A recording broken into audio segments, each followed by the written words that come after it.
Hello, welcome to my channel. Today I'm going to talk about entering the forest where it is darkest. So, the first thing, fear of failure. Have you ever made a decision to start on a significant project, something like writing a book, and then immediately felt intimidated? If so, you're in good company. It is common that after you've committed to a goal, something worthwhile, that you'll wonder if you're deluding yourself for trying to accomplish something so ambitious. For a writer, this often happens after you start writing your first novel. Perhaps you've read what you wrote yesterday and you cringe. You wonder if you are deranged to think you could write a book. Or maybe you told one of your friends you were writing a book and she gave you that look. You know, the look that says, "You, a writer, don't make me laugh."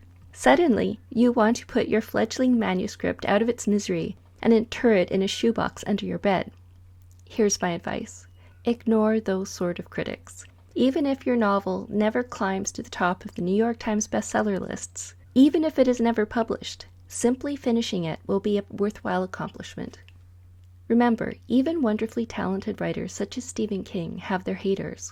When you are writing your first draft, the person's opinion who matters the most is your own.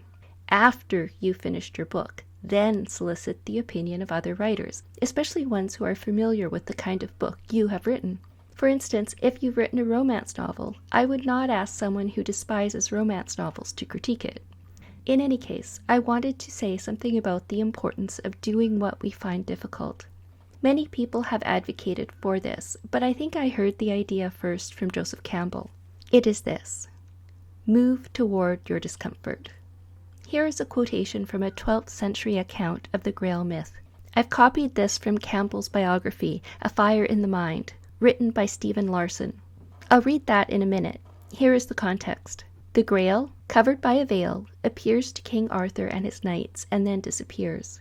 In this context, the Grail represents something like the ultimate prize. Each of the knights swear to find it. This is the quotation. But they thought it would be a disgrace to go forth in a group, and so each one entered the forest, one here, one there, where it was darkest, and where there was no way or path. What this passage means to me is that there is no blueprint, no recipe that will assure us of success. I believe that to be true for everything that is worthwhile. So this is the third and last point here. To become better, we must do something difficult. To become physically stronger, we lift heavy weights. To increase our skill at writing, we take on a challenging project. And sure, there is a chance we'll fail. There has to be a chance we'll fail. But if we never fail at anything, we'll never learn anything either. We'll never get better.